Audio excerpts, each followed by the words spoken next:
Welcome to the Friday edition of Burn It Down with Kim Brown. This is the safe space where we set oppression ablaze. We are coming for oppression's ass. oppression not gonna even see us coming. We gonna sneak up on that bitch from the back, smack him upside the head, stomp him out, run his pockets, run them reparations. We about to fuck oppression up. Oppression about to get fucked up out here. Did y'all know that? I knew that. Anyway, because y'all gonna be the ones helping to fuck up oppression, and I'm so appreciative that you all have made some time to hang out with your homie on this Good Friday night, November the 11th. Big up 11/11. Big up 11/11. Big up the Fire Fam coming through. What's going on, John Kemper? What's up, Tyler? What's up, Nat A? What's up, Hallie? I'm so excited to see everybody. Court, of course, my good sister's here. What's up, Donnie? Afra's in the building. Who else we got in here? We got all the good folks stopping through. Hey, Anna. Just a reminder. The November Disability Support Chat, or at least the first one, because Anna's got several out here planned. But the first one for this month is going to be this coming Monday. Of course, you guys know I always have to look at the calendar because I don't ever really know what day it is. I let go of time as a construct during the pandemic. So I don't know shit. I don't know what time of day it is. I barely know what month. I absolutely do not know what numerical day it is. But the day that the Disability Fire Fam Support Chat is going to be meeting will be this Monday, November the 14th. If you're a member and or a patron, be looking out for that posting over the weekend for the Zoom link. And if you're not, reach out directly to Anna. This is something that we do for the Fire Fam. I don't, like I said, it's open to everybody, but not really. Because if you axe, if you axe, you can come in here, but I can't. I won't post it for any fucking Tom, Dick, and Harry to just slide through. Nah, Joe. nah, Joe. But if you ask, you can come on in. So reach out to Anna if you want to participate in that. It's for disabled folks. It's for caregivers. It's for disabled adjacent folks. I mean, if you really want to get an idea of what the experiences are dealing with inaccessibility, dealing with ableism, and just letting people vent and share their stories, it is definitely the place. Fire Fam Disability Support Chat this Monday, November 14th. Big up to Anna and Mama Lorraine. Thank you guys for all that you do for that. Thanks to everyone that has ever participated, by the way, in a Disability Support Chat. It's pretty awesome. It's pretty awesome. Who else is up in here? Big up, I don't know if 40J Blaze is in here yet. What's up, Wendy? What's up, Sugar Sham? What's going on? I love to see my people them. Of course, Franny say, Franny, you've been working, baby. Franny been too busy to hang out, but I understand because sis got to work. But I'm so glad that you were able to make it for the Vesper.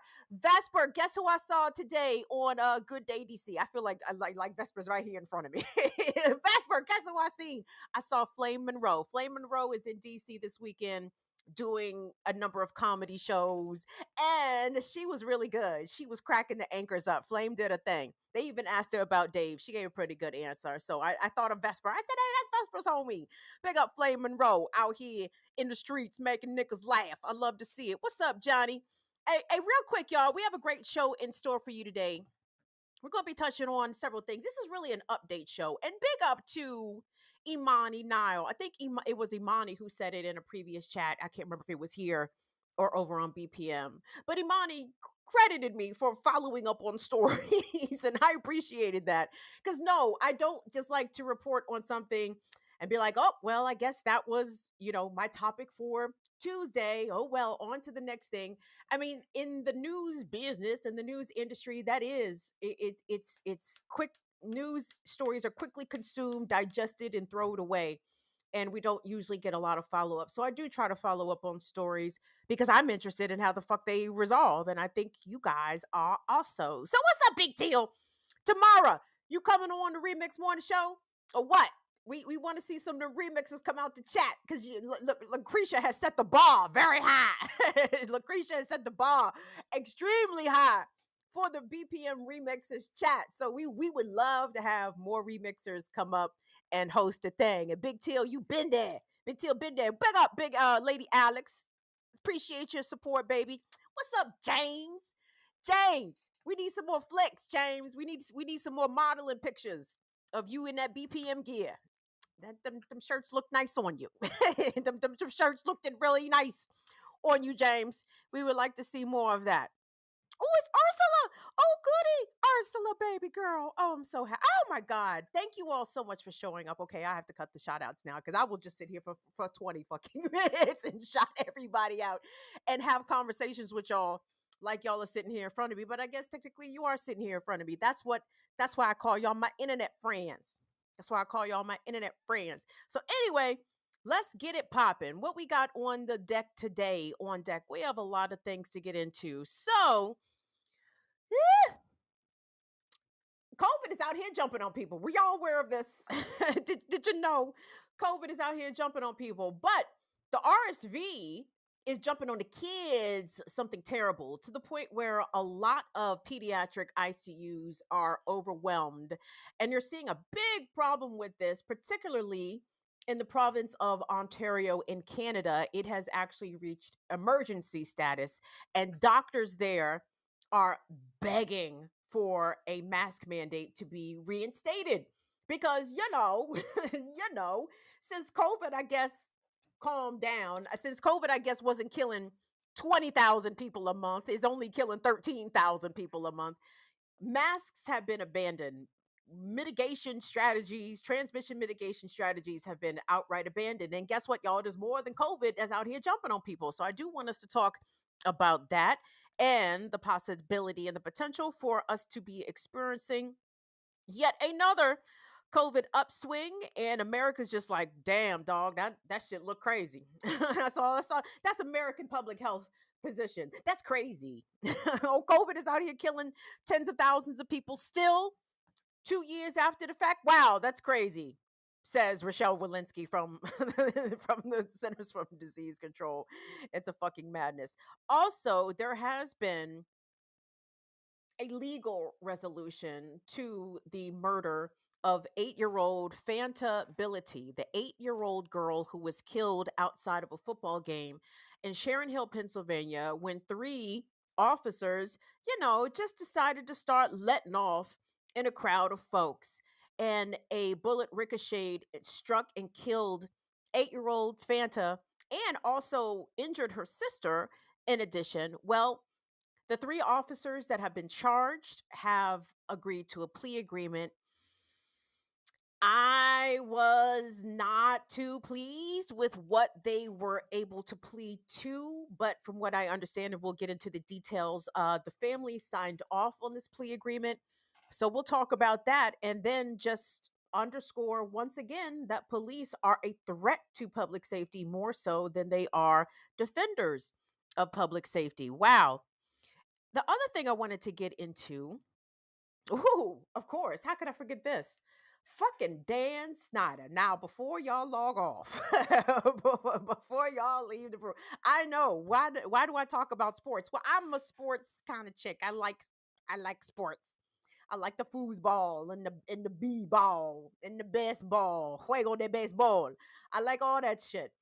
And even though this is a local story to me, you guys have to know that the significance of the DC Attorney General bringing a civil suit against Washington Commanders owner Dan Snyder, NFL Commissioner Roger Goodell, and the NFL nigga. When I tell you, I cackled. I cackled. I watched Carl Racine, who is the DC Attorney General, and Carl Racine's on the way out, by the way. And Carl said, you know what? Let me stick it to these motherfuckers before I walk out this door.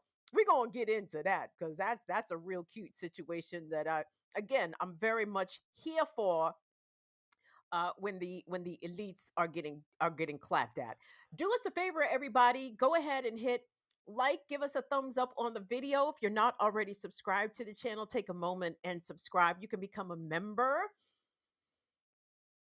of the platform on YouTube, or you could become a patron and support the channel on a monthly ongoing basis. We have very affordable tiers, $2 a month. That's really all we need, y'all.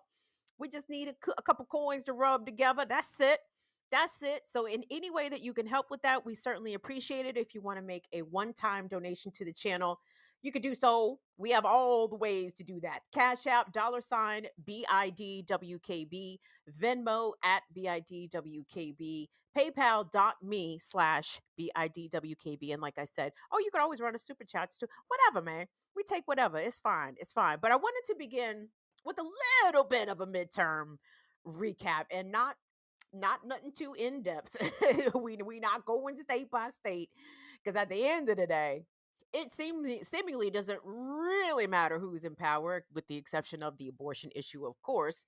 But shit, like I said, abortion went away under Joe Biden in a democratically controlled Congress, so it's like really whatever. But it appears as though the Democrats, and it's so weird to hear Democrats like rejoicing, like, oh man, we didn't get our ass whooped. We only got our ass whooped a little bit. We thought we was gonna get stomped the fuck out, but nah, we only got beat up a little bit. Who in the hell celebrates only getting beat up a little bit? Like, I understand a stomping had been predicted, but you still got beat up though, dog. Like, that's still a L. That still ain't a W. You only getting beat up a little bit versus getting beat up a lot. It's still a L in the eyes of many. And if I'm not mistaken, the Democrats, have they officially lost control of the House, or is that still up for debate? The Senate is looking like, I guess these niggas might keep these niggas, of course, being the Democrat. Well, they're all niggas as far as I'm concerned, but these D's, throw some D's on it. The D's might keep some of them Senate seats. It's leaning towards Mark Kelly in Arizona, leaning towards the other chick in Nevada. Herschel and them having a runoff. That's cool. But there was a couple W's that I did want to acknowledge really quick. Oh, Fraudy Frontside. You oh, look at y'all. Y'all running up the bucks early. Oh shit, I missed the $5 one. Hold on. Let me skirt back up. There were a couple of, oh, here we go. Infinite content. Big up, my bruv. Just in here for a hot second on my break. Hello, people. You know, Raj and them are going to get Dan up out of the paint for this infinite content. You would think so, but I'm speculating that perhaps this lawsuit by Carl Racine might fuck up that sale. Who knows? Anyway, I'm gonna get into that, but I appreciate you checking in, Infinite Content. You were following the Fanta Bility story for forever since it began, and I appreciate you always tagging me on stuff. Friday France says, I mask in public. Thank you for all the reminders, Kim. They make a difference. That's so kind, Franny France. And I appreciate you masking in public. And I know everybody else who don't want everybody else's germs appreciates you masking in public. Girl, I don't play them games. I mask the fuck up. I don't want COVID. I have not had the COVID, and I want to keep it that way. But anyway, circling back, the midterm results, right? We will see what that ends up shaking out to be. But like I said, I wanted to acknowledge Massachusetts Governor-elect Maura Healey. I didn't know Maura Healey was gay. That they said, oh, the first out lesbian governor of Massachusetts. I said, I didn't even know Maura was gay. That I knew there was something special about that lady. I knew there was a little sparkling fairy dust on Maura. I didn't know what it was, but now I know what it was. So big up to Maura Healey. Mara's with the shits. When she was Massachusetts, is the proper title Attorney General in Massachusetts? I know some of these Commonwealths have funky titles. Silberg, what you think about Maura Healey? I interviewed her once with the Real News because she was suing Exxon. She was trying to do some shit from a legal perspective, trying to hold some of these oil and gas companies and big oil companies accountable for climate change. I don't know if she was still on that. Shut up, David Silber. Big Pun said, time heals all wounds. Quote, David Big Pun Silberg. So big up to Maura Healey for her victory. I'm not celebrating Westmore. I'm so sorry. I know he's the first black governor, but I have had game run on me by the first black a lot of niggas. So no thank you. We'll see about that. And oh, duh. So this is an election midterm update on a story that we have covered here previously. And that has to do with the sheriff of Columbus County, North Carolina. Y'all remember Sheriff Jody Green? Well, let me refresh your memory. Jody, He had his assistant deputy running tape on him while he was going off on his black employees at the sheriff's department, saying he was going to fuck all them black bastards, fire all them black bastards and black sons of bitches. They was, and for a hot second, they got Jody up out of there. But it turns out, racism can never keep down a good racist, not in America. The racism is not a dismissible or a fireable offense, not really, not when you put it to the people. And if the community is filled with racists, guaranteed that racists will have an opportunity to redeem themselves. Well, not even redeem themselves, they will get to keep their job and not worry about redemption. So I want us to take a look at this package, WECT. And oh, somebody just ran us some bucks down in North Cat. Ah, thank you, Leanne. Oh, Mama Leanne. Wait, Leanne. Yes. Wait, Leanne. Wait. Yes. A different Leanne. We have Leanne and we have Lorraine. Thank you so much for your support, Leanne. We appreciate that. Woo! WECT had the story. And remember, when I first covered this, and for some reason, the YouTube algorithm picked up that story and we actually got some good views on it. Why? I'm not exactly sure. But fuck it. Here we are. Update. Let's get this update rolling because Jody got reelected, y'all. Fucking elected. Let's take a look at the package. Challenges waiting for him once he takes office. Green won the vote count Tuesday in the race for Columbus County Sheriff. Once the votes are canvassed, Green will be sworn in as sheriff less than 2 months after resigning from the same position.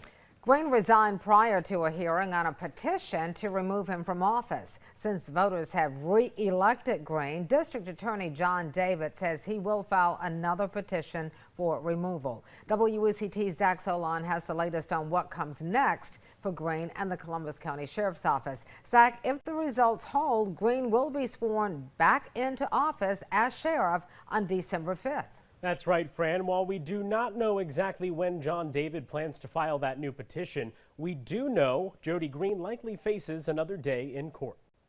Black bastards. I'm scared. That's stupid. After WECT aired that racist recording of then Columbus County Sheriff Jody Green, District Attorney John David called on Green to resign. When Green refused, David filed a petition to remove him from office, and a judge ordered Green to be suspended pending a hearing. Just days before that hearing, David updated his petition to include new allegations of corruption and abuse of power against Green. However, right before the hearing was about to start last month, Green said he denied those allegations but would be resigning as sheriff, preventing the hearing from moving forward. Green remained on the ballot while David vowed to file another petition for removal if Green were re-elected. Even then, once the election results are made official, Green will be sworn in as sheriff on December 5th. When reached for comment today, David directed us to his promise to file the petition again based on the same allegations. Meanwhile, the SBI continues a criminal investigation into Green and the Columbus County Sheriff's Office. We have reached out to Green for comment several times over the past month and have never received any response, but we will keep trying. So, Jody. And again, I have to credit the local outlet there, WECT, because but for this TV station deciding to air the recording of Sheriff Green using all kinds of racial slurs, shit would have been irie, right? But it appears as though the shit is irie any damn way because despite being suspended and despite resigning, because he was already on the ballot and because I imagine, and I'm not here trying to paint the residents of Columbus County, North Carolina with a broad brush, but I'm assuming there's, some Proud Boys, some Oath Keepers, some Junior Clans people down there that did not have an issue with Jody Green's comments at the time. But let me just run you real quick about some of what Jody is accused of doing. So he has been accused by the district attorney John David, who filed a petition to remove him from office because of his racist comments, but then he went back and amended it. In an amended petition filed, John David, the district attorney, said that he had informed Green that he had been Giglio impaired because of his comments, meaning that the prosecutors could no longer call on him as a witness in any criminal hearing based on his racial bias. That's one.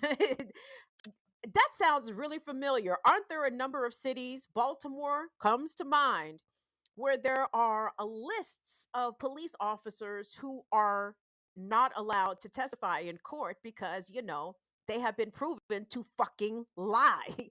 And Sheriff Green, while not accused of lying, definitely showed his racial bias. So I can understand why the prosecutor is like, dog, we can't even, you can't even testify no more, man. Should have been testifying in the first fucking place. But they also accuse him of intimidation. They also say, this is an excerpt from a piece on WECT. In one instance, Green ordered the arrest of a person's stepfather, Jesse Lee Cream, who told Green that he needed to grow up after deputies eventually charged him with disorderly conduct. In a public hearing, that charge was ultimately quashed by a judge for being facially deficient to state criminal charge, according to the documents. So they're even accusing Sheriff Green of potentially doing misconduct in office, having an inappropriate relationship, in addition to intimidation. Oh, and the racisms. So it'll be interesting how this shakes out. This is a story that bears watching still, because January will be here before you know it. And is Jody going to take the oath of office and risk this investigation, or is he going to stay quiet quitting and just stay the fuck home and mind his business? We shall see. But in Columbus County, North Carolina, racist Sheriff Jody Green has been reelected. Ain't that America for you? Anyway, that's the little update that I wanted to give. Oh no, there's one more election day update. Just a thing. I think it's called, was it called Amendment 71 or Amendment 77? Just really quick, I just wanted to make you guys aware of this. So here in the district, and I keep saying here as if I live in DC, and I do not, but right next door in DC, voters in Washington approved for tipped workers to be paid the minimum wage, right? Which I think is, I don't fucking know. It's either $11, $15, somewhere in there in DC. But basically, as you guys know, tip workers usually get what, $2.50, something silly, but plus tips, which is a really fucked up standard to pay people and expect people to survive off tips, basically off the goodness of strangers, right? Because we know some people don't like to tip, and I don't like them people. Ooh, don't ever be anywhere with me and frown your face up about tipping. We don't play those games. These people out here working too hard for too little bit of money. We will tip at least 20%, kids. That's only right. Peace, Mama Lorraine. Thank you so much for your all. From my younger sisters with love. Oh, thank you so much, Mama Lorraine. Appreciate that. Appreciate that. So what the DC voters did is that they approved that tipped employees should be paid the same amount per hour as other employees. But the kicker is that the DC voters already approved this. I want to say, what year are we? I think this was 2020 that this measure was approved on the ballot by DC residents. But what happened was democracy did not prevail because the DC City Council overturned it. Because, the restaurant lobby has a very big imprint here in the Washington area. And the restaurant people were like, nope. When I say restaurant people, I mean restaurant owners, obviously, not restaurant workers. Even Chef Jose Andres, a guy with the World Kitchen, he was against this shit. You hate to see it. Now, his argument was that the federal minimum wage should be elevated. But I'm like, okay, but what does that do for these tip workers who are compensated on a different schedule?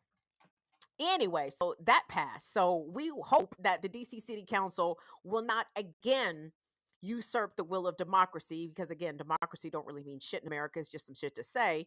We hope that the DC City Council will not again usurp the will of democracy and allow tipped wage earners to be paid at least the minimum hourly wage, as said the people. Anyway, do me a favor, everybody. Go ahead and hit the thumbs up on the video. We appreciate everybody tuning in. Shout out to the people that, y'all may be new here. You may have come to discover this channel through Status Quo, which I appreciate. Big up to Jordan. I always big up Colin too. Colin is the man pushing the buttons behind everything. I had a really good time doing the election night coverage. Again, it's not exactly my beat because I just don't care about electoral politics. I cared for a really long time. If you go to my Twitter page at Kim Brown Live, my Twitter bio is a self drag because I did canvas for fucking Obama like a clown. Who is that? Where's my clown mask? Let me put on my clown mask while I tell y'all that I went to Pennsylvania and knocked on doors for Barack Obama like a whole ass clown. And I'm not proud to have participated in the democracy. So and I don't feel as though the democracy has ever represented me or mines in any meaningful way, or ever represented the issues or adhered to policies that we cared about in any meaningful way. Or if they did, they only did it for a short amount of time, and all that shit's starting to get rolled back. Right. So anyway, it was reminiscent of me working at an actual newsroom and being truly invested in the outcome of some of these races. So that was a good experience. But anyway, if you're new here, and especially if you come over from Status Quo, there's a couple of things you need to understand. So I might drag the whites. The white folks might get dragged. You may even hear me refer to people as crackers. But please understand, I'm speaking about very specific people. I'm speaking about racist whites, okay? So the only people who get upset at the use of the term cracker are who? The racist whites. Yes. So are you racist? No. So don't get angry. And if I start going in on the patriarchy and mans, I'm talking about the trash men's. Okay. I know some of the people, not in this chat, but over on the BPM chat, and let me specify, I'm being very specific when I say the chat. Some of the people in the BPM chat, they don't hear so good. So when they hear me starting to go in on man behavior and the patriarchy, they think I'm talking about them. And I love that because it's the hit dogs that will always holler and tell on themselves. So if you hear me going in about men, I'm talking about trash men. I'm talking about abusive, gaslighting, the fucking trash men. I don't know how else to say it more explicitly than that. So if that ain't you, I ain't talking about you. It's really that simple. So let's keep it fucking pushing here. Oh, and this next story is, I can't call it good news because it's never fucking good news when the bare minimum is achieved when it comes to having some sort of accountability for police violence, okay?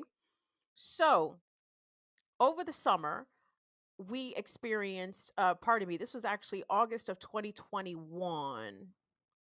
Actually, hold on. Let me pause myself here for a second. Actually, time out. Reset. My next story is actually about COVID, and it's actually about the lack of masking mitigation. I guess everywhere. I guess every fucking where. I was gonna say in the U.S., definitely very little masking happening in the U.S. What's the masking situation where you are? Are people wearing their masks at all? They are here somewhat. I'd say maybe 30 to 40% of people are masked. And I know some places they're not masked at all. So anyway, as we head into the winter months and people are going to be spending more times indoors, everything is fully reopened, balls to the wall, let go of the guardrail in the pandemic. Here we go. And we're starting to see the stresses placed again on our healthcare system, on our hospitals, even though the death rate allegedly is lower in the US. I always find that to be such an odd way to frame it because the death rate that this country specifically experienced during the height of the pandemic was unfathomable, right? So now that we're only down, I say only down to 12,000 or so deaths from COVID a month for the past few months, people are like, whoo, thank God that's over. It's like, wait a fucking second. That's a lot of people dying monthly from one thing. And undoubtedly, that's an undercount because this government has intentionally undercounted the dead from this pandemic since the fucking beginning. It's really, really fucking crazy. But in addition to COVID, we are seeing spike in pediatric deaths from RSV, and the flu season is apparently coming in hot. But the one thing I wanted to reiterate stress about COVID is this study. And, I don't really see a lot of mainstream coverage about long COVID. Who was it? Was it Chris Cuomo? It came out and said that he had long COVID. I hope he can make it through with his meager $1 million salary. I hope he's all right. But pop up that Reuters article if you could for me, Will. Because here's the thing, y'all. The reason why it's important to try your best to not get infected and or reinfected with COVID is because the long-term effects on the body are still unknown. But what we are finding out is scary. It's scary. And I'm not trying to fear monger, but I want people to be alert and cautious and aware. So this is what Reuters reported upon. Repeat COVID is riskier than the first infection study finds. And what they mean by that, it goes on to say that the risk of death, hospitalization, and serious health issues from COVID 19 jumps significantly with reinfection compared to a first bout with the virus, regardless of vaccination status, a study published Thursday suggests. What? So even if you are vaxxed and boosted, you stand a greater chance of dying, of developing a longer term illness, and being hospitalized if you get reinfected with COVID. Now, I know a lot of people have been infected with COVID more than once. Let me go on here. The findings were drawn from the U.S. Department of Veterans Affairs data collected from March 1st, 2020, which is right when the pandemic started to put its foot in America's ass, through April 6th of 2022 on 443,588 patients, so just shy of 500,000 patients, with one SARS-CoV-2 infection. And then they looked at an additional 41,000 with two or more infections, and 5.3 million who is non-infected individuals. Most of the study subjects were male. Men's, do you hear that? The reinfected patients had more than a doubled risk of death and a more than tripled risk of hospitalizations compared to those who were infected with COVID just once. They also had elevated risks for problems with lungs, heart, blood, kidneys, diabetes, mental health, bones and muscles, and neurological disorders, according to a report published in Nature Medicine. Kids, did you hear that list? Should I run that list back? Should I run that list back? So, if you've been reinfected, people who were reinfected with COVID had a doubled risk of death, a tripled risk of hospitalization, and they had elevated risks of problems with their heart, lungs, blood, kidneys, diabetes, mental health, bones and muscles, and neurological disorders. Lord, Jesus be a KN95 out here. Quote, even if one had a prior infection and was vaccinated, meaning that they had double immunity from prior infection plus vaccine, they are still susceptible to adverse outcomes upon reinfection, said Al Ali, the study leader, said. People in the study with repeat infections were more than 3 times more likely to develop lung problems, 3 times more likely to suffer heart condition, and 60% more likely to experience neurological disorders than patients who had been infected only once. The higher risks were more pronounced in the first month after reinfection, but were still evident 6 months later, researchers found. See, and what I'm not hearing a lot about are the people who were positive with COVID and then 6 months, 9 months, a year later just died. Like I don't know how much that's being monitored.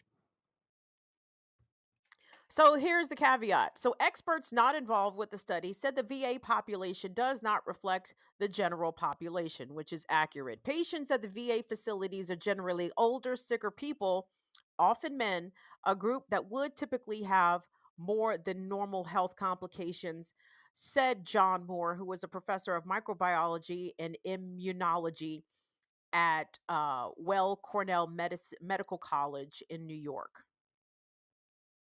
However, Dr. Celine Grounder, who is an infectious disease epidemiologist, ooh, I love the fact I can pronounce that, epidemiologist, and an editor at large at Kaiser Health News, said that there seemed to be, quote, a plateauing effect with multiple infections, with less of a jump in risk after the second infection.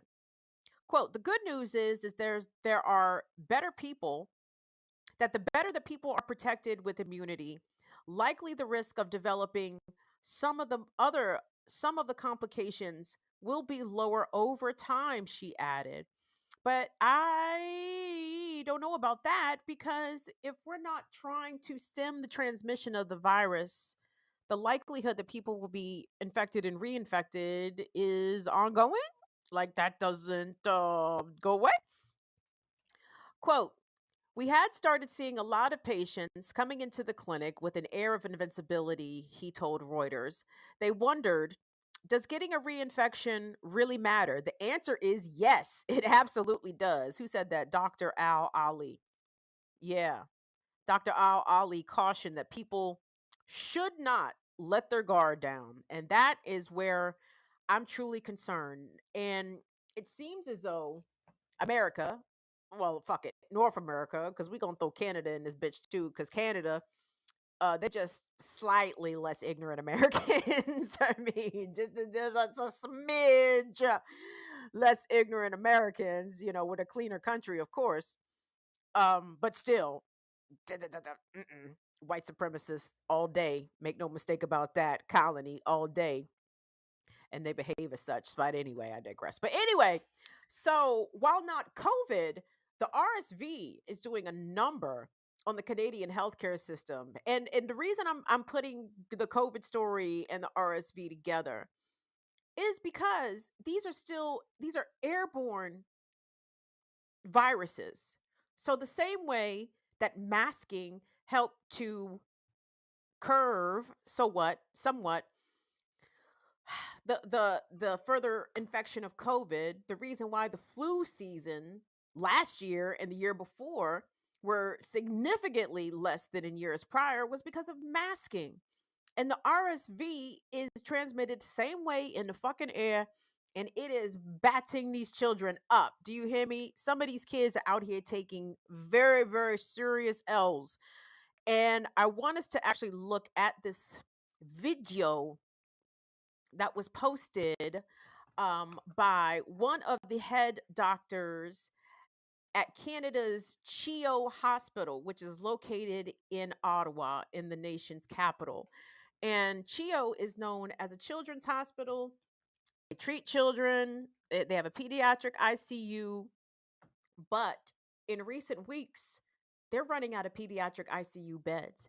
And not just at CHEO Hospital in Ottawa, in hospitals across the province throughout Ontario.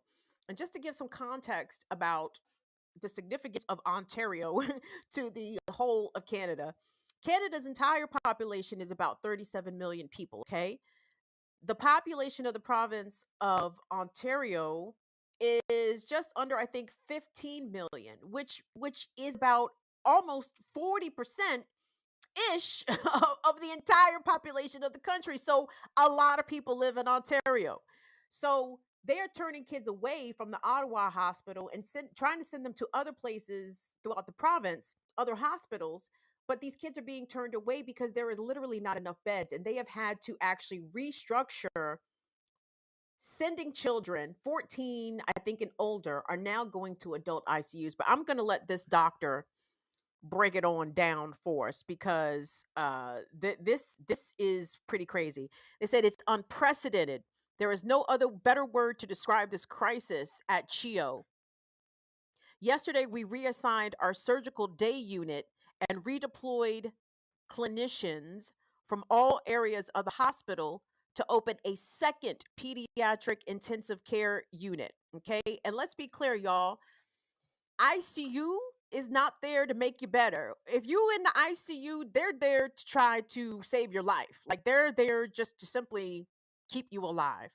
Just to underscore the severity of the issue. So let's take a look at this doctor from Ottawa, Canada's CHIO Children's Hospital and their message. Hi everyone, my name is Adam Lamoureux. I'm the Director for Critical Care and Surgical Services here at CHIO. And today we did something pretty extraordinary. We've opened a second pediatric ICU here at CHIO to care for more critically ill kids and to do more critically needed surgery. You know, part of this is ensuring that kids can get care that they really need closer to home, so we can stop sending kids across the province. I really have to thank Team CHIO, our nurses, our RTs, our leadership teams, biomedical engineering and facilities and ISIT who've made this possible. But I also have something to ask all of you, and that is to please wash your hands. Wear a mask when you're in crowded spaces or inside. Get vaccinated, and just stay home when you're sick. All of those things can really help and will make a difference to what we're all trying to do here. Thank you. Listening to those children cry in the background is just enough to break your heart. And you can hear the exacerbation, listen to me, exacerbation from the doctor there. And by the way, when the ICUs are overflowing and overfilled, that impacts everybody else's care, right? So they are suspending and postponing surgeries there in Canada because it's an all hands on deck situation to try to address this RSV onslaught of the kids just being in the hospital. But where's the mask mandate? Everybody wondered. Pop up that Toronto Star piece for me if you could, Will. Appreciate it, pimp. Toronto's top doctor urged to look at mandatory masking in schools as sick kids swamp hospitals. I want you guys to remember this, okay? Because I feel like this situation is probably going to be coming for U.S. schools if it hasn't already arrived. Dr. Eileen Devia said that Toronto's public health continues to use provincial health guidance on masks, but the city will go its own way if required. So, okay, let's get into the weeds of this. Por un momento. So, amid concerns over a surge in the number of kids with respiratory ailments in hospitals, Toronto's Public Health Board has told the city's top doctor to, quote, urgently explore reissuing mask mandates, starting with local schools. The board tasked Dr. Eileen Devia on Tuesday after a presentation that included data about slightly rising COVID-19 levels in the city, along with the increasing cases of influenza and respiratory RSV shit. I ain't pronouncing all that goddamn shit. Oh, don't put me behind the paywall, Toronto, son. Oh, they put me behind the paywall. That's all they let me sell. Now they want 50 cents. You want that in loonies or toonies, Toronto, son? But you get the point, okay? It's a serious problem, but there is no serious public health solution or even guidance for what we are experiencing, and people are just expected to just go on about their lives as though the pandemic is not here, and as though perhaps this RSV infection amongst children is not reaching potentially epidemic levels. I can't speak to pandemic per se, but it sounds as though it's a big problem.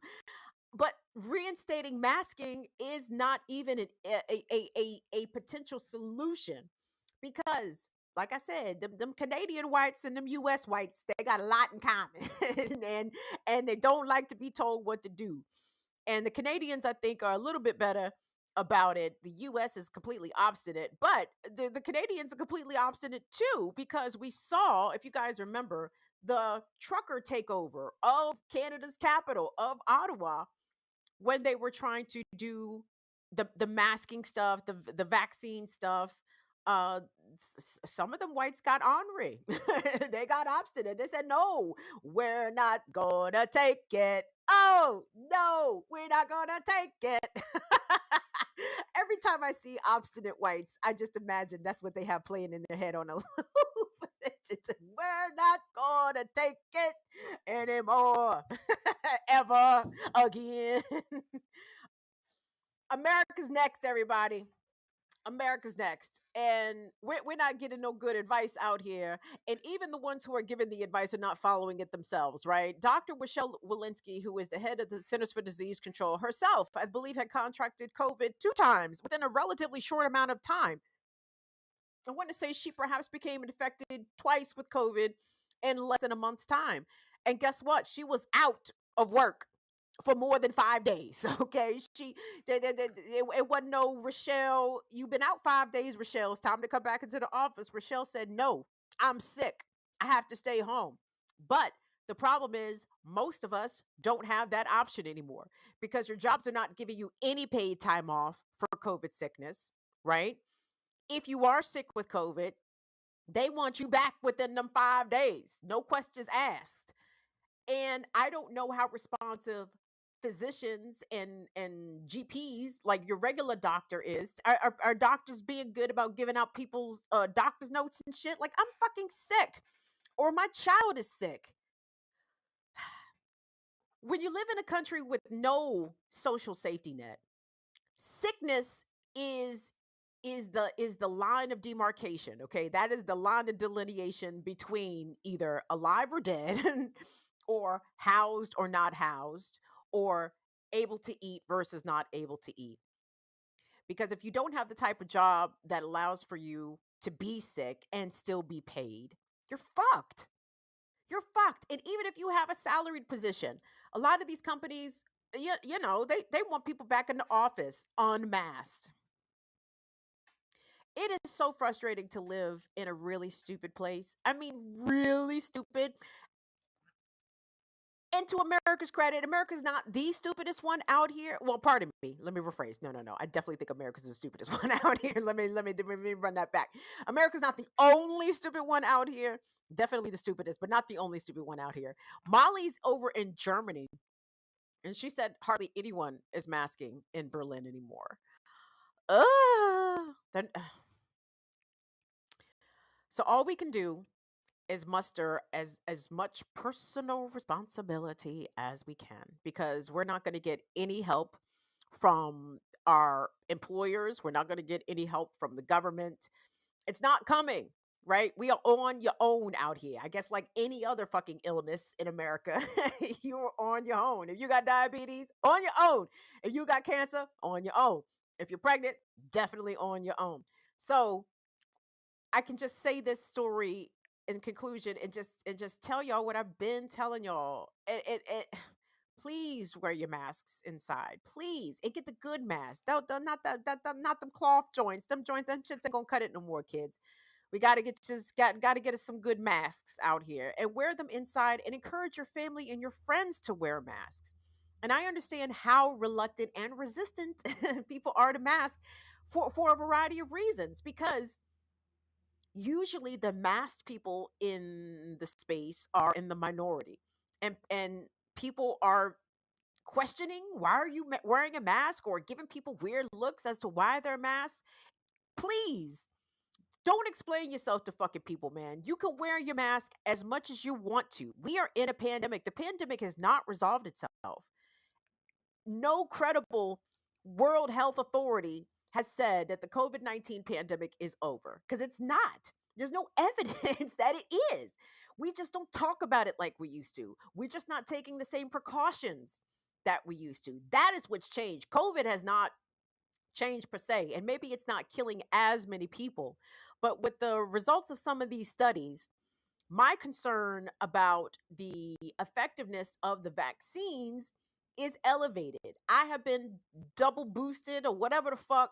I haven't gotten this latest booster, and I don't know if I'm going to get it because I'm not getting enough information about infections, the rate of infections, the widespreadness of infections.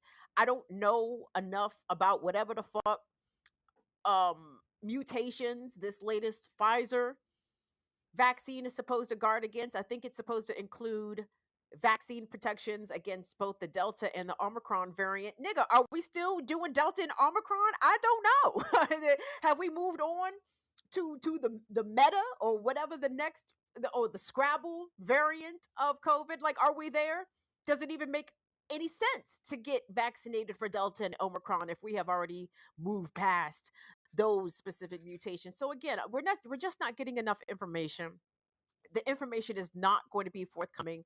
I encourage you to follow like epidemiologists, because I do feel as though doctors, particularly on Twitter, are very honest about what they're seeing and what they want from the public, the kind of behaviors that they want to see from the public. I feel like those doctors are being very honest. And big up to the People CDC, which is, a ragtag bunch of medical people who have been following the COVID numbers very closely, and they do weekly reports. You should follow them on YouTube and Twitter for a different perspective, because the Centers for Disease Control, tragically, and maybe I was misplaced in any faith or confidence I may have had in the CDC as an institution ever, right? But now, shit, good luck getting me to believe what the CDC is out here talking about, shorty, because they have ruined their credibility and their reputations by adhering to corporate demands about time off from COVID, when the fucking airline CEOs was like, nah, 10 days, that's too much. Can we get that 5? Dr. Fauci, can we get that down to 5? And Fauci was like, yeah, no problem. 5 it is. I said, ain't this a bitch? Ain't this a bitch? You just got to be the CEO of Delta. Now the CEO of Delta is apparently calling the shots on public health policies in America. Ain't this a bitch? Not you're right. I'm done with boosters too, Jay. And I was team vaccine, because I'm listening to these niggas. I'm listening to the CDC.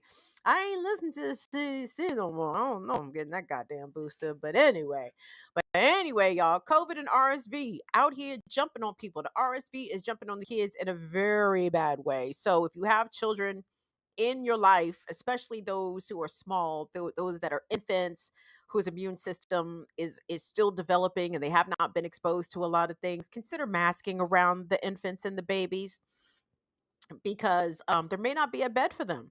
If they contract this virus and they need to be seen, they may not be able to be seen.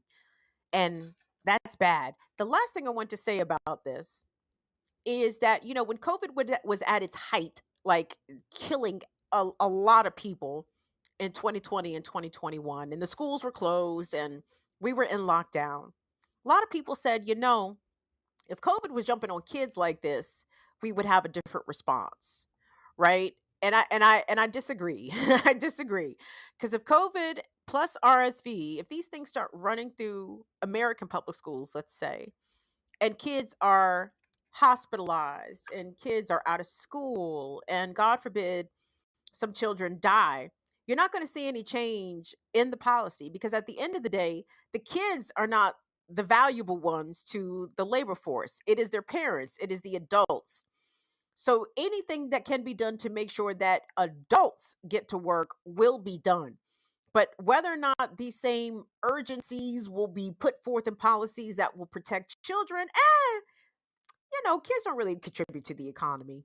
Kids don't really add a lot to the GDP. The people can always have more kids, right? says America and says capitalism. So just keep that in mind. This country does not give a fuck about the kids. All that right-wing talk about we got to protect the unborn. Protect the fucking born. Protect the ones that are on the planet already drawing breath.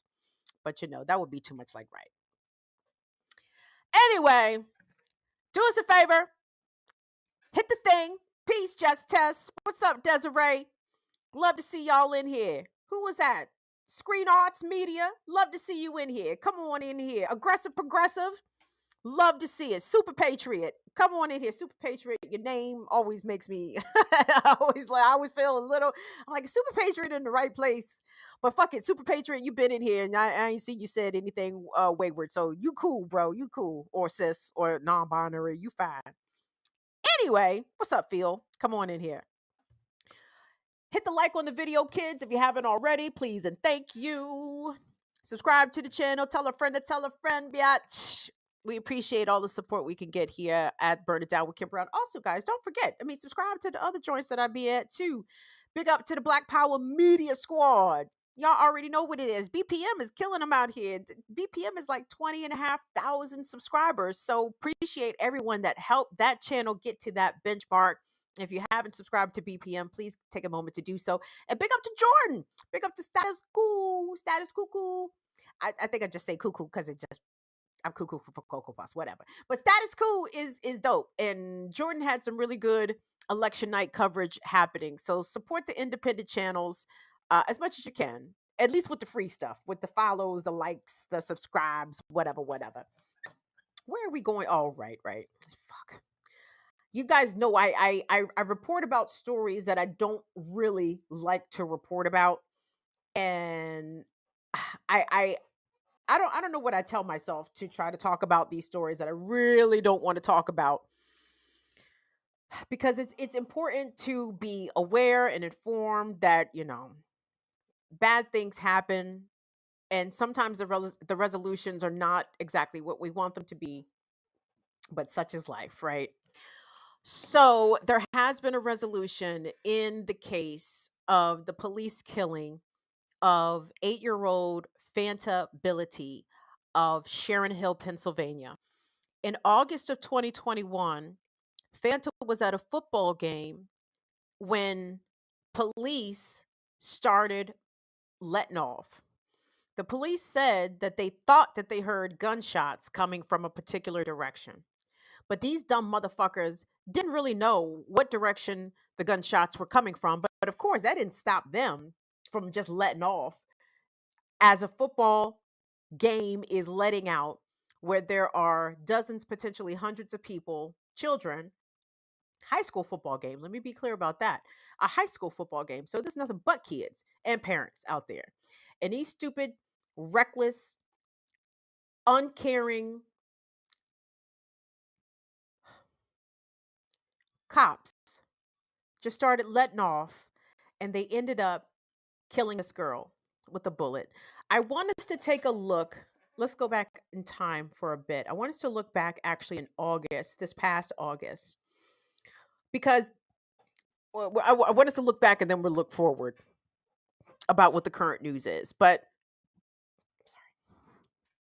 this clip that we're about to see is going to be from CBS Philadelphia, and it was from outside of a Sharon Hill Borough Council meeting where supporters of Fanta Billy's family, along with the Darby area, Upper Darby area NAACP, were out there demanding accountability and transparency in this case, because there had been a lot of muddled fuckery coming from the Sharon Hill Police Department.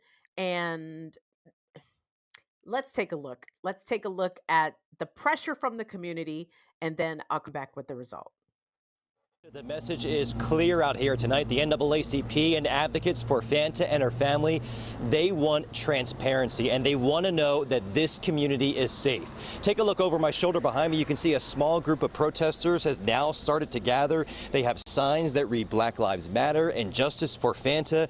They tell me they plan to protest outside Borough Hall here right up until tonight's meeting. Our situation needs justice. Everyone is held accountable for this girl's murder. protests and renewed calls for justice and transparency. Nearly a year after 8-year-old Fanta Billy was shot and killed by police as she and her family left a football game at Academy Park High School.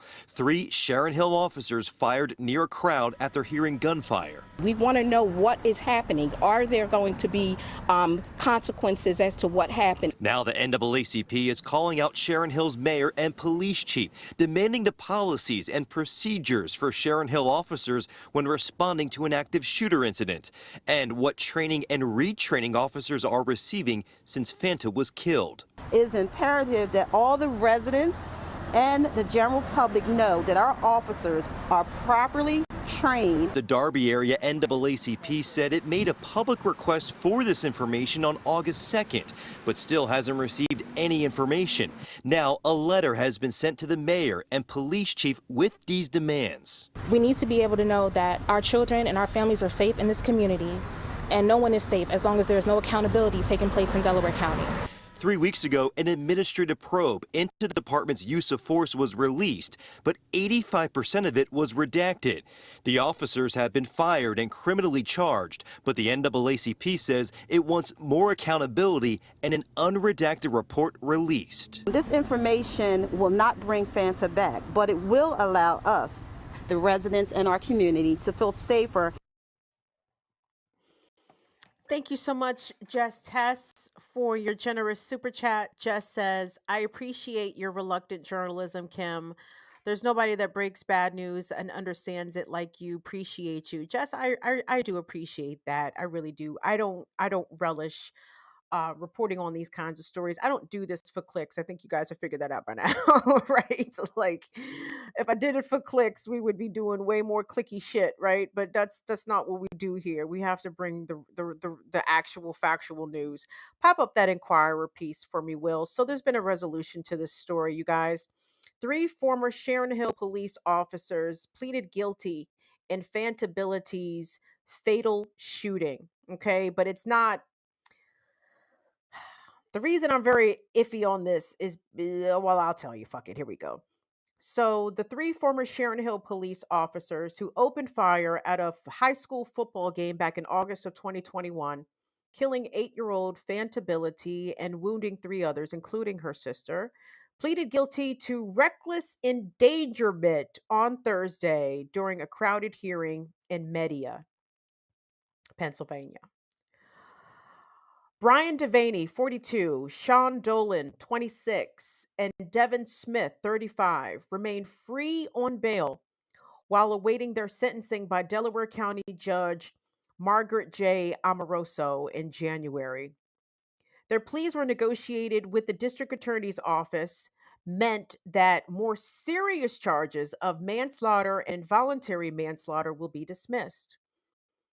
Attorneys for the officers, who were fired days after their arrests, had sought for months to have the manslaughter charges dismissed. They said that the officers were responding to a shooting nearby when they fired their guns and had not intended to kill the child or to harm anyone other than the suspects involved in the earlier gunfire. Their lawyers also said that the officers were being unfairly targeted for prosecution because of their profession. You cannot hold cops accountable. The lawyer says you can't hold the police accountable for murdering an 8-year-old. Oh, you're only upset because they're cops. Fuck you.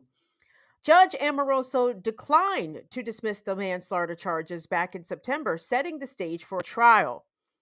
However, these recent developments have shifted that.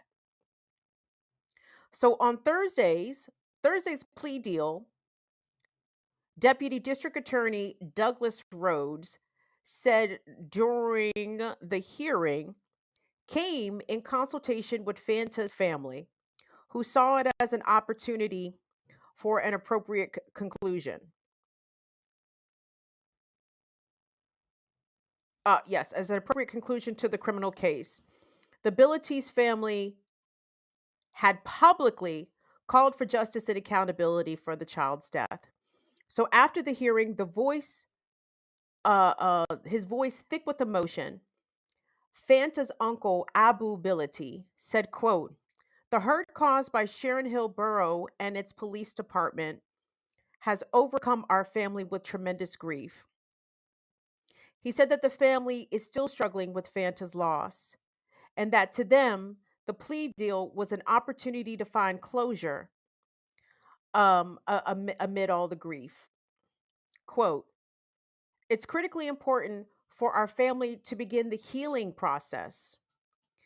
This cannot happen while this matter remains on reserve," he said. "Therefore, after prayer and discussion with our family, we have determined that it was in our best interest for the district attorney to ensure that the police officers take responsibility for their actions and admit to their reckless conduct."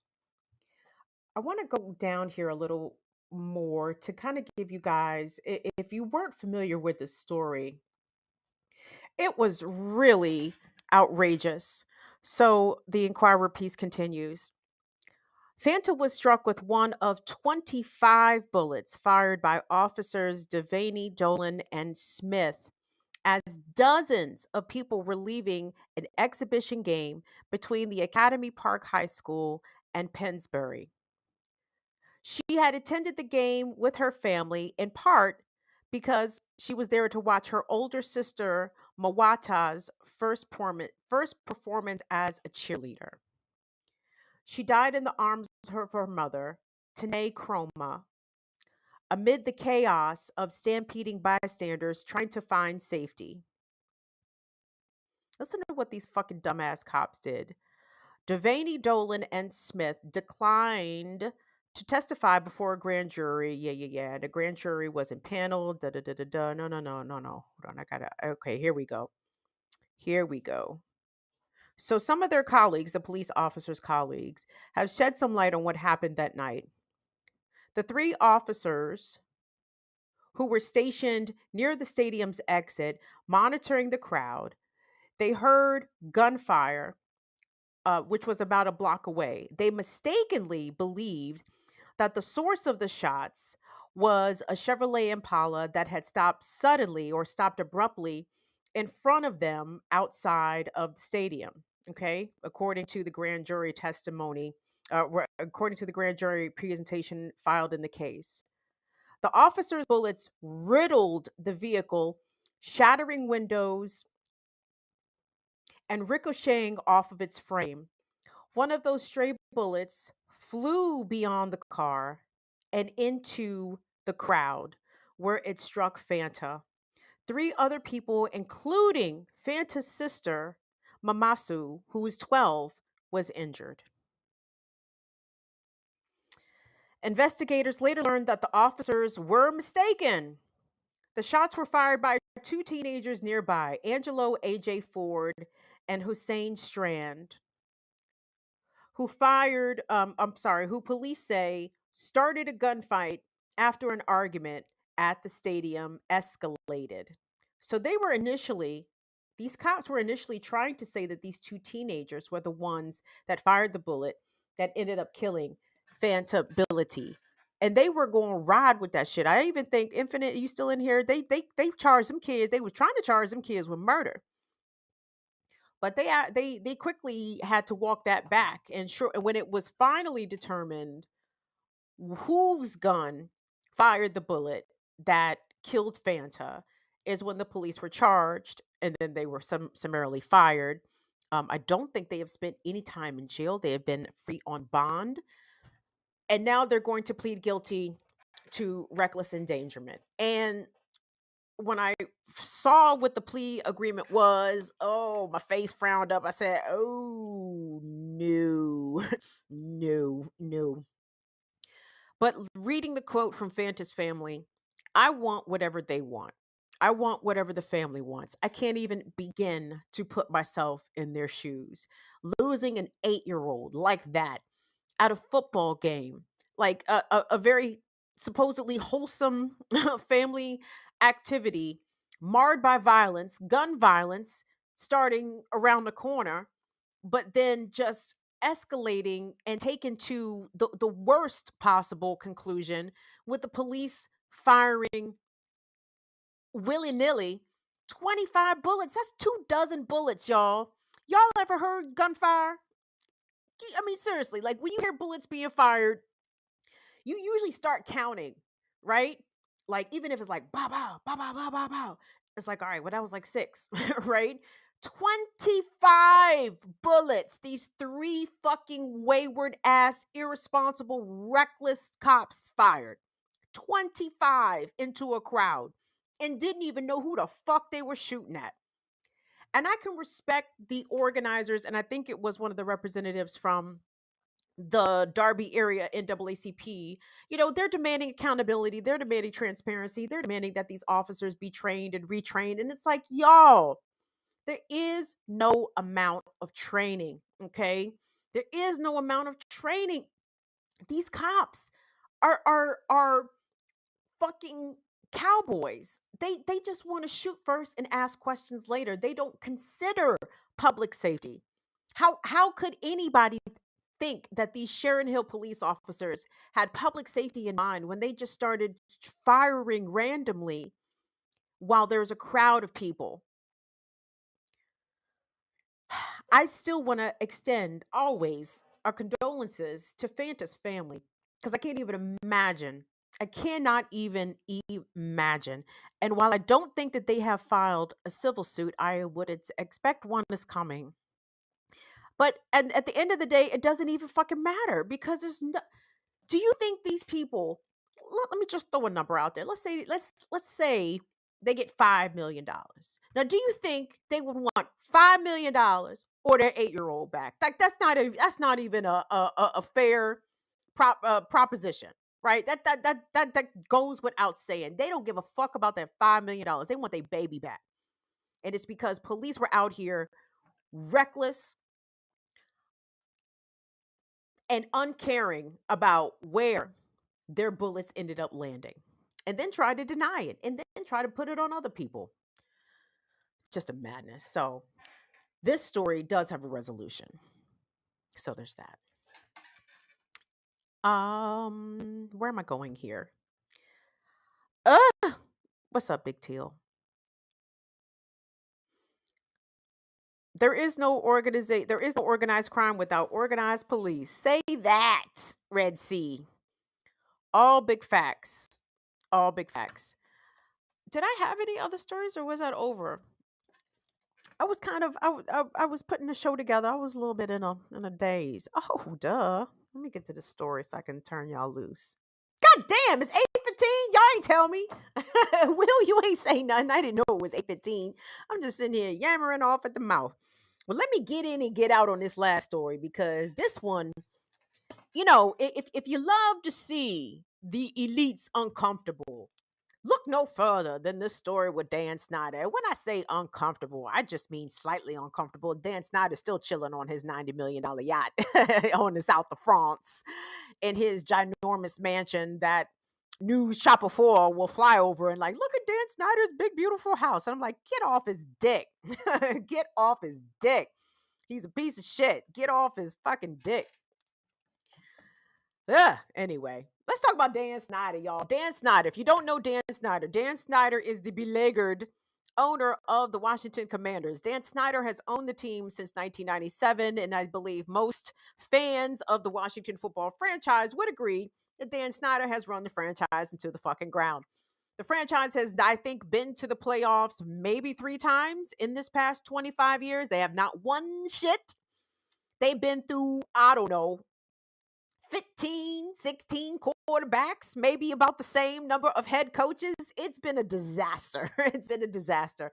The Washington football team they do not offer a good nor compelling product out here for the fans in the DC metro area. Howsoever, in addition to their poor performance on the field, the franchise itself has been fraught with a number of scandals going back many, many years.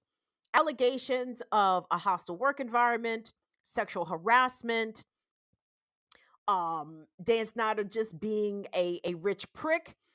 But as we have talked about, I think on the Remix Morning Show on Black Power Media, Dan Snyder's biggest sin apparently is that he was not sharing all the money, excuse me, with his fellow owners. And therein lies the rub. But part of that, taking it a step further, has to do with this lawsuit filed yesterday by DC Attorney General Carl Racine. Now, I find this lawsuit to be really interesting for a number of reasons. And once we see the clip from AG Racine, I'll tell you why I find it interesting. But the lawsuit is not a criminal one, it is a civil lawsuit. And what Carl Racine alleges, and I'll let him get into the deets of that, is that because of the opaqueness of NFL investigations into Dan Snyder and his conduct and the conduct by the higher ups within the Washington football franchise, Carl Racine argues that that violates DC consumers' protections, meaning that Washington residents who are fans of the football team were still buying tickets, still buying jerseys, but not being given the full story about the depth of the misconduct happening within the franchise. And Racine alleges that that was intentional to keep NFL profits flowing. Go on. So anyway, let's take a look at Carl Racine making some news yesterday as he announced a lawsuit and naming Dan Snyder, Roger Goodell, and the NFL all as civil defendants. So let's take a look. Today, we're filing a consumer protection lawsuit, a civil lawsuit, against Dan Snyder, the Washington Commanders, the National Football League, and the NFL Commissioner Roger Goodell for colluding to deceive residents of the District of Columbia about their investigation into a toxic workplace culture that impacted employees, especially women. All of that deception was done to protect their profits and their image. With this lawsuit, we're standing up for DC residents who were repeatedly lied to and deceived. They have a right to know the truth about the companies they support with their hard-earned dollars. The Commanders, Mr. Snyder, the National Football League, and Roger Goodell deprived them of this right.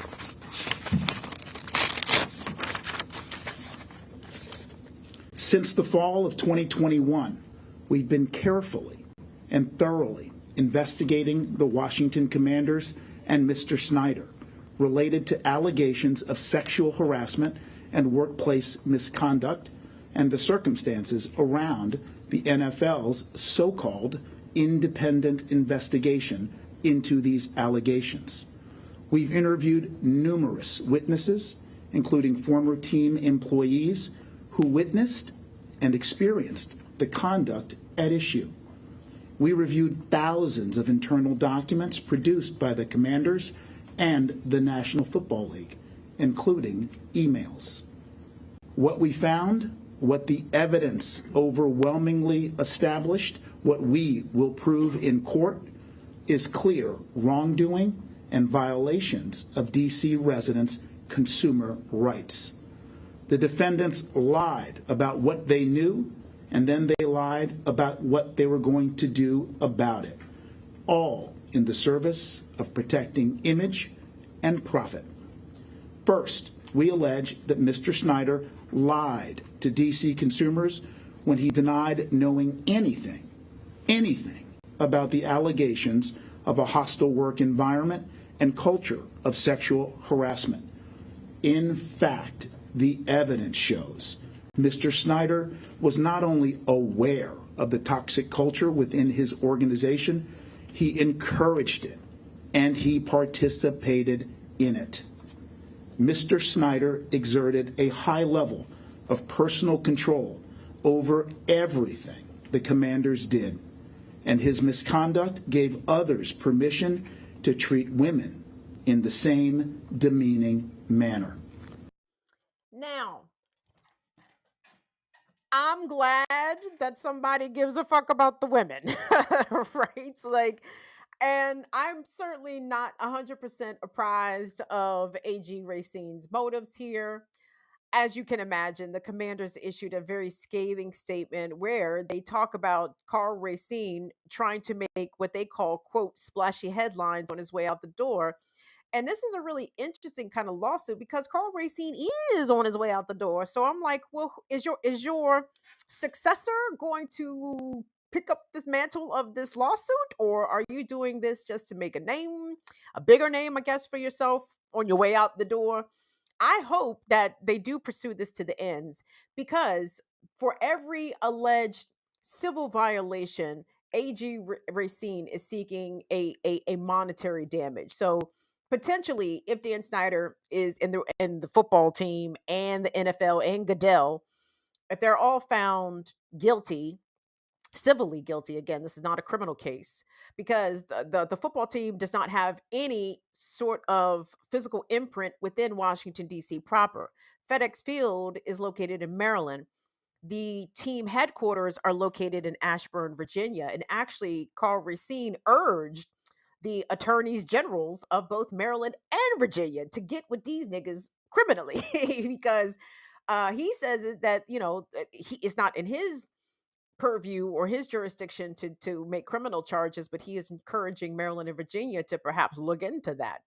So hold on, there's a couple things there. Let me back it up. So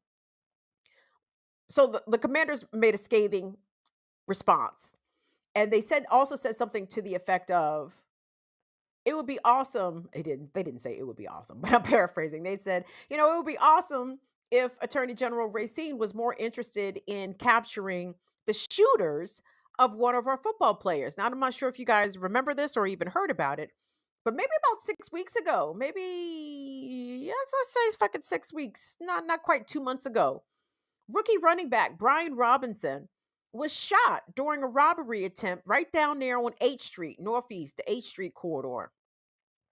And for a few weeks, the perpetrators had eluded police. They had surveillance camera and on them and everything. So, and it turns out that at least 2 of the 3 alleged suspects in Brian Robinson's shooting were juveniles, right? So the police say that they've already captured 2 of the suspects. So it was weird for the football team in their official statement in response to Carl Racine's lawsuit to be talking about that.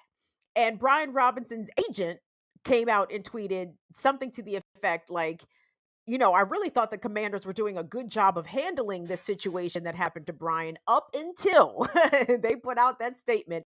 And it was so badly received that the Washington football team president, the first ever Black man to hold this position, he had to go around and start making apologies for the fucking dumb public relations statement that was put out.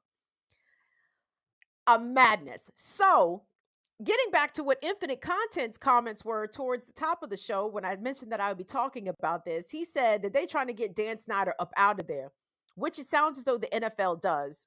Dan Snyder and his wife Tanya are co-owners, of the franchise, and the franchise and Dan Snyder were fined $10 million for his egregious misconduct, right? What does $10 million to a billionaire? Somebody please tell me. Pocket change? He got $10 million in his pocket going to the laundromat. Come on now.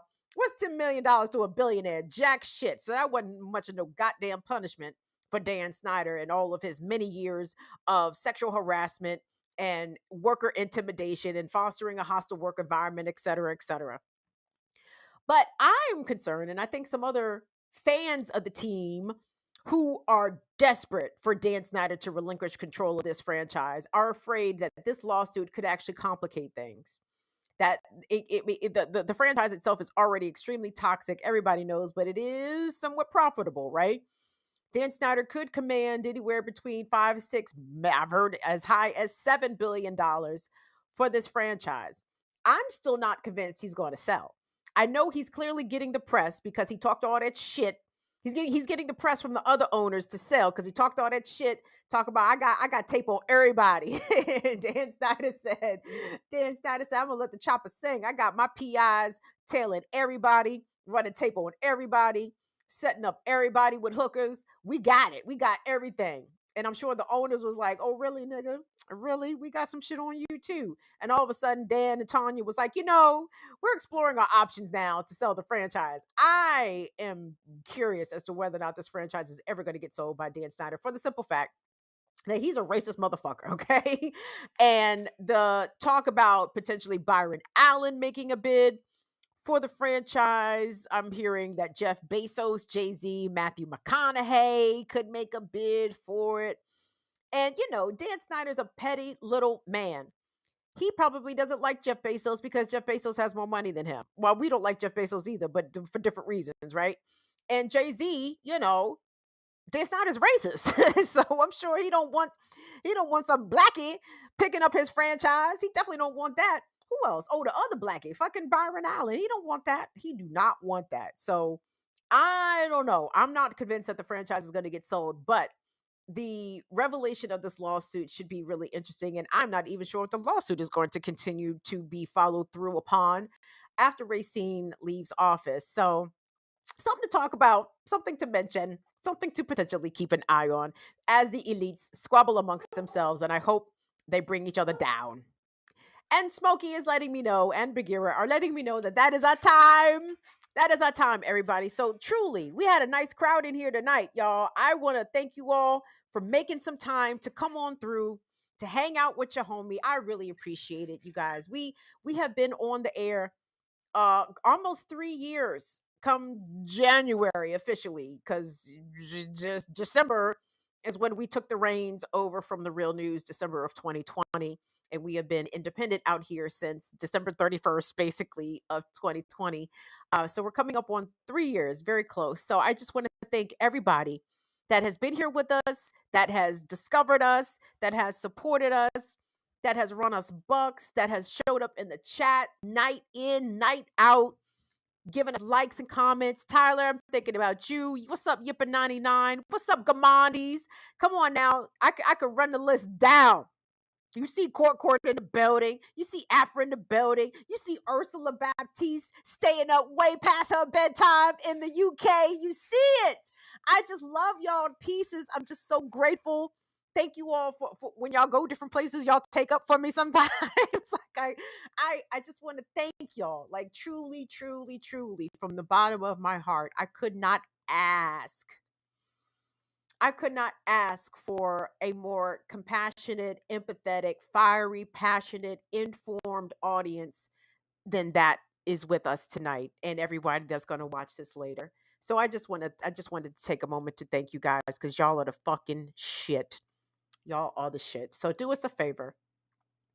Wear your mask. COVID is still out here jumping on people. The RSV is out here jumping on the children really bad. So please stay masked, wash your hands, do what you can to stem the transmission of all these airborne viruses.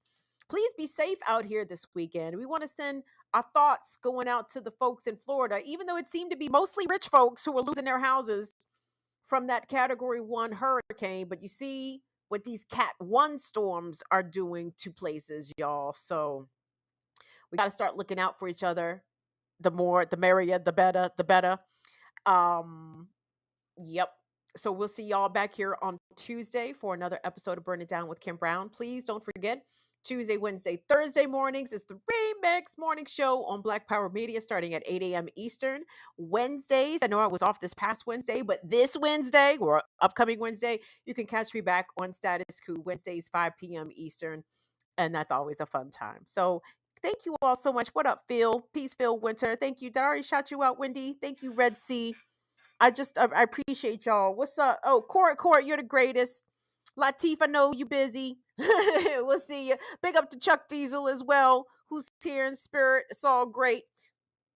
So on behalf of Will and Molly, we thank you all so much for tuning in and fucking with us tonight. So we'll see y'all later. Bye-bye, y'all. Have a good weekend. Be safe. Be safe.